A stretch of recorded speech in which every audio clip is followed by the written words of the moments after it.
জীবনে চলার পথে অনেক বাধা বিপত্তি আসতেই পারে, তার মানে এটা নয় যে আপনার জীবন সেখানেই থমকে গেছে। ঠিক এমন অবস্থায় আপনাকে চলে আসতে হবে প্রকৃতির মাঝে। নিজেকে সময় দিন, প্রকৃতির মাঝে আসুন, নিজেকে খুঁজে বের করুন। আসসালামু আলাইকুম গাইস, কেমন আছেন সবাই? Welcome to the Sunny Day Blogs. প্রতিবারের মতো আজকে আমি আছি শামীর রহমান সানি, আমার সঙ্গে আছে আকাশ। দীর্ঘ 6 থেকে 7 বছর পর আবার আমরা বাইক রাইডে বের হয়েছি। যাচ্ছি সারিয়াকান্দি। দেখি আজকের ট্যুরটা আমাদের কেমন হয়। ছোট্ট একটি ঝটিকা ট্যুর। আকাশ,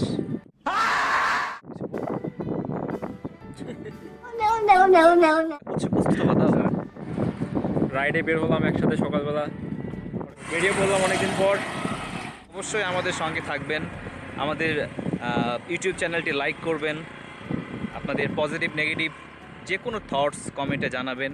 অবশ্যই আমাদের চ্যানেলটি সাবস্ক্রাইব করবেন এবং ভিডিওগুলো শেয়ার করতে ভুলবেন। Let's go for Sariakandi. So চলুন আমরা এখানকার কিছু এরিয়াল ভিউ দেখে আসি। আশা করছি আপনাদেরও ভালো লাগবে। আর গ্রামের এরকম অপরূপ সৌন্দর্য দেখতে কারই না ভালো লাগে বলেন? আমরা যারা শহরে থাকছি, ইট পাথরের শহরে থেকে আসলে গ্রামের যে সৌন্দর্য, এটা আমরা আসলে সেভাবে উপভোগ করতে পারি না। সো আমরা যারা শহরে আছি তাদের সবারই উচিত কিছু সময় নিজেকে দেয়ার, যাতে আমরা সেই গ্রামের দিকে আবারও যেতে পারি। একটু চোখ জুড়িয়ে সবুজ হলুদ সব রং চোখে মিশিয়ে নিতে পারি, নিজের ভিতরে ধারণ করতে পারি, যা অবশ্যই আপনার মনকে সতেজ করে তুলবে, কাজে কর্মে নতুন উদ্যম তৈরি করে দেবে। দেখবেন সব কিছু সেই আগের মতো, সব কিছু সঠিকভাবে চলছে, সব কিছু নতুনভাবে সাজিয়ে নিতে পারছেন। সো নিজেকে সময় দিতেই হবে। নিজেকে সময় দেবেন তো সাফল্য আপনার কাছে অবশ্যই আসবে। ঐতিহ্যের শহর বগুড়া।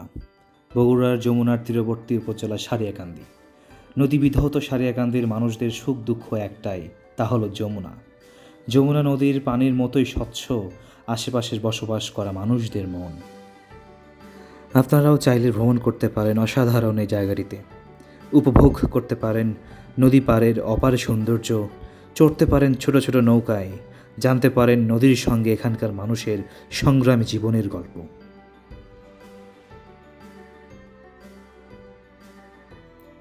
দর্শক, এটি হলো বাঙালি নদী।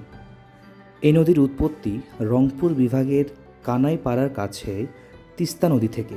প্রথমে ঘাঘট নামে প্রবাহিত হয়েছে উত্তর থেকে দক্ষিণ পূর্বে, পরে গাইবান্ধায় পৌঁছে নাম পাল্টে হয়েছে বাঙালি নদী। আমরা আমাদের গন্তব্যের খুব কাছে চলে এসেছি। দর্শক, আমরা সারিয়াকান্দি কালীতলার ঘাটে পৌঁছে গিয়েছি। চলুন কিছু এরিয়াল ভিউ দেখে আসা যাক। তো দর্শক, কালীতলার ঘাটে ঘুরে ঘুরে ছবি তুলছিলাম, এমন সময় হঠাৎ পাশ থেকে আওয়াজ, ও স্যার, নৌকায় ঘুরবেন নাকি? চলেন যাই। বললাম, এই প্রখরতে আর ঘুরতে চাই না ভাই, তবে আপনার যদি সময় থাকে চলেন কিছু সময় গল্প করি। এখানে আসে পর্যটকদের ঘুরে ঘুরে চর এবং নদী দেখানোই এই নৌকোর মাঝিদের কাজ, আর এ থেকে প্রাপ্ত আয় দিয়েই সংসার চলে তাদের। ছবি তুলতে তুলতে দুপুরের খাবারের সময় হয়ে যায়।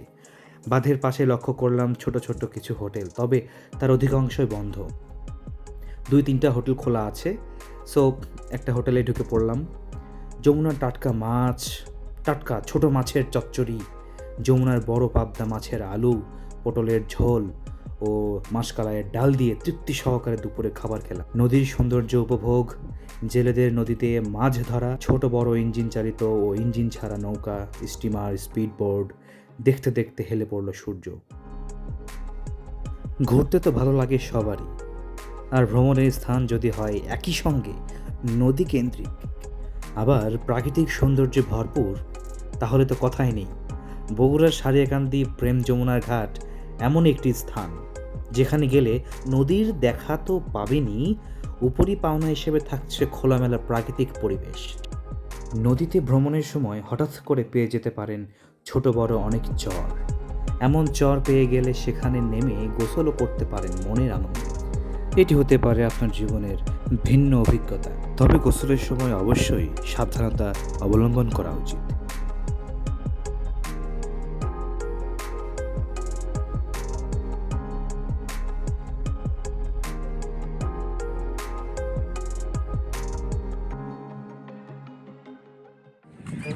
তো গাইস, আমরা কালীতলার ঘাটে আসছিলাম। কালীতলার ঘাট থেকে এখন প্রেম যমুনার ঘাট যেটা আছে তো সেখানে দর্শক যাব। দেখতে পাচ্ছেন, ফাইনালি আমরা চলে আসছি সারিয়াকান্দি সেই প্রেম যমুনার ঘাটে। ঠিক 2000 সালে বিশ্ব ব্যাংকের অর্থায়নে সারিয়াকান্দির কালীতলা, প্রেম যমুনার ঘাট ও দেবডাঙ্গার পানি উন্নয়ন বোর্ড 570 কোটি টাকা ব্যয়ে যমুনা নদীর ডান তীর রক্ষার্থে গ্রোয়েন বাঁধ নির্মাণ করা হয়। গ্রোয়েন বাঁধগুলো নির্মাণের ফলে যমুনা নদীর ভাঙনের কবল থেকে সারিয়াকান্দি রক্ষা হয়েছে। অন্যদিকে স্থাপনাগুলি নদীর তীরে সৌন্দর্য বৃদ্ধি করে দর্শনার্থীদের আকৃষ্ট করে চলেছে। আপনারা চাইলে এখানে যাবার আগে বগুড়ার সাতমাথার আকবরিয়া থেকে প্যাকেট লাঞ্চ নিয়ে যেতে পারেন। তাতে যমুনার চরে বসে সেরে ফেলতে পারেন ছোটোখাটো একটি পিকনিক বটে।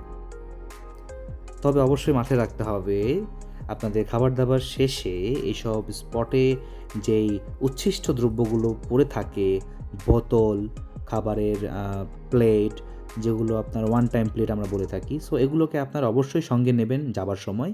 তাছাড়া আমরা আমাদেরই এই প্রাকৃতিক সৌন্দর্যকে নষ্ট করছি।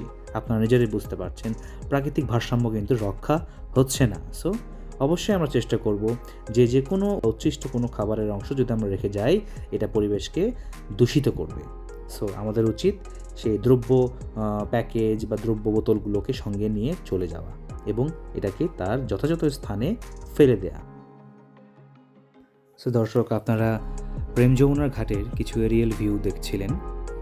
সো আমরা প্রেম যমুনার ঘাটে এসে কিছুটা নিরাশই হয়েছি, কারণ প্রেম যমুনার ঘাটের যেটা মূল আকর্ষণ, সেই যমুনা নদীর পানিটাই শুকিয়ে গিয়েছে।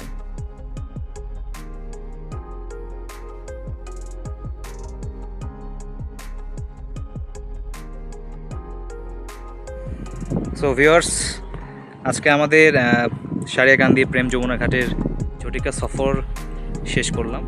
অবশ্যই আমাদের সঙ্গে থাকবেন, চ্যানেলে ভিডিওগুলোকে লাইক করবেন, আপনাদের থটস কমেন্টে জানাবেন, আমাদের ইউটিউব চ্যানেলটি সাবস্ক্রাইব করে আমাদেরকে সাপোর্ট করবেন।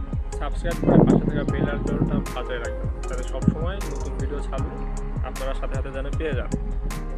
অবশ্যই বেল আইকনে ক্লিক না করলে আমাদের ভিডিও যখনই আপলোড হবে আপনারা সেই নোটিফিকেশনটা পাবেন না।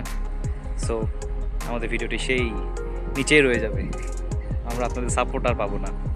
সো আপনাদের সাপোর্ট খুব প্রয়োজন। আমরা ইউটিউবে নতুন, সো নতুন বলে হেলা করা যাবে না, নতুন একদিন পুরাতন হবে। যে এখন পুরাতন সেও একদিন নতুন ছিল। সো আশা করছি আপনাদের সাপোর্ট পাবো। সো আজকে এখানেই এইটুকুই, দেখা হবে নেক্সট কোনো ভিডিওতে। আল্লাহ হাফেজ। আল্লাহ হাফেজ।